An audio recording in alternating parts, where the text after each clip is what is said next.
ജയിക്കാൻ സാധ്യത കുഞ്ഞാലിക്കുട്ടി. ഫൈസൽ ജയിക്കും. ജയിക്കുമെന്ന് പറയാൻ മുമ്പ് കുറ്റിപ്പുറത്ത് തോറ്റിട്ടുണ്ട്. 30,000 വോട്ട് ഭൂരിപക്ഷമുള്ള അവിടെ തോറ്റിട്ടുണ്ട് പണ്ട്. കുഞ്ഞാലിക്കുട്ടി ജയിക്കും. അയാൾ തൊട്ടതൊക്കെ അയാൾ പൊന്നാക്കിയിട്ടേ ഉള്ളൂ. അഭിപ്രായമൊന്നുമില്ല. ഇതുവരെ കുഞ്ഞാലിക്കുട്ടി മുസ്ലിം ലീഗാണ് ജയിച്ചിരിക്കുന്നത്. ഒരു പ്രാവശ്യം മാത്രമേ ഒരു മാറ്റം ഉണ്ടായിട്ടുള്ളൂ. കുഞ്ഞാലിക്കുട്ടി ജയിക്കാതിരിക്കുക എന്തോ ആയിക്കോട്ടെ. നമുക്ക് ഇന്നത്തെ ഈ സാഹചര്യത്തിൽ ഇടതുപക്ഷത്തിനെ ജയിപ്പിച്ചതുകൊണ്ടേ കാര്യമുള്ളൂ. ഇവിടെ മാർക്സിസ്റ്റ് പാർട്ടി എന്തായത്? ഇവിടെ എന്ത് ചെയ്തു?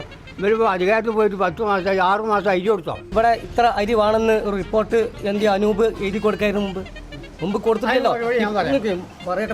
പറയട്ടെ. കാരണം ഇത്ര ജനങ്ങൾ ഇവിടെ ഉണ്ട്. ഇത്ര അരി ഒരു വീട്ടിൽ 10 പേരുണ്ട്. 5 പേർക്ക് അരി മതി പറഞ്ഞാൽ ഇത് 5 ആൾക്കേ കിട്ടുള്ളൂ. 5 ആൾക്ക് കിട്ടൂല. അത് കിട്ടാത്തതിന് ഇവിടെ പറഞ്ഞിട്ട് കാര്യമില്ല. ആരാണ് 1 ലിറ്റർ മണ്ണെണ്ണാക്കിയത്? ഇപ്പോൾ എനിക്ക് കർഷക പെൻഷൻ എത്ര കുടിശ്ശിക ഉണ്ടായിരുന്നു? ഇവിടെ 1000 ആയി, ഇപ്പോൾ 1100 ഇതൊക്കെ കിട്ടുന്നവർക്ക് കിട്ടില്ല. ഇയാൾക്ക് കിട്ടിയിട്ടില്ല. പിന്നെ ഏത് ഗവൺമെൻറ് ഇവിടെ വരുന്ന കാലത്തും കർഷക തൊഴിലാളി പെൻഷൻ ബാക്കി വെക്കലുണ്ട്. അത് കുടിശ്ശികയായിട്ട് കൊടുക്കലുണ്ട്. അല്ലാതെ അത് കൊട്ടിഘോഷിക്കാനൊന്നും ഒരു അർത്ഥമില്ല. അരി ഇറക്കുമതിൻ്റെയും കയറ്റുമതിൻ്റെയും ചുങ്കം കൊടുക്കാതെ കായ് കൊടുക്കാതെ ഒരു വഞ്ചിച്ചിട്ടാണ് അരി ഇവിടെ മുടങ്ങിയത്. അല്ലാണ്ട് UDF കുറ്റമൊന്നുമല്ല. അരി ഇതുവരെ കിട്ടിയില്ലേ? ഇന്നലെയൊക്കെ അരി കിട്ടിയിട്ടില്ലേ? 6 മാസം കിട്ടിയടാ. 6 മാസം കിട്ടാൻ എന്തെങ്കിലും കൊടുക്കാഞ്ഞോ?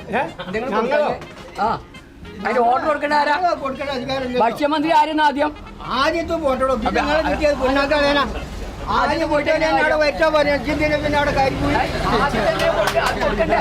പാണക്കാട് തങ്ങള് കുഞ്ഞാപ്പ പോട്ടെ എന്ന് പറഞ്ഞിട്ടുണ്ടെങ്കിൽ കുഞ്ഞാപ്പനെ ഞങ്ങൾ പറഞ്ഞേക്ക് തന്നെ ചെയ്യും.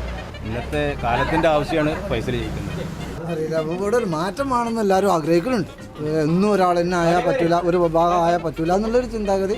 അതുകൊണ്ട് ചിലപ്പോൾ ഫൈസൽ സാധ്യതയുണ്ട്. BJPനെ സംബന്ധിച്ച് പറഞ്ഞാൽ ഇന്നിപ്പോൾ അതിലൊരു ഇച്ഛാശക്തിയിൽ പറയണമെന്നുണ്ടെങ്കിൽ എന്തെങ്കിലും ഒരു വാക്ക് പറഞ്ഞു. ഇപ്പോൾ വർഗീയതയ്ക്കാണ് ന്യൂനപക്ഷത്തിൽ എന്തിനും അത് LDF തന്നെ കഴിയുള്ളൂ.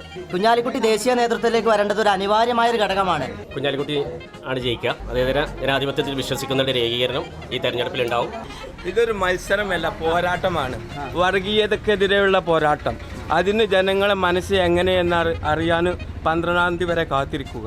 17-ാം തീയതി നമുക്ക് അതിൻ്റെ റിസൾട്ടാണ്.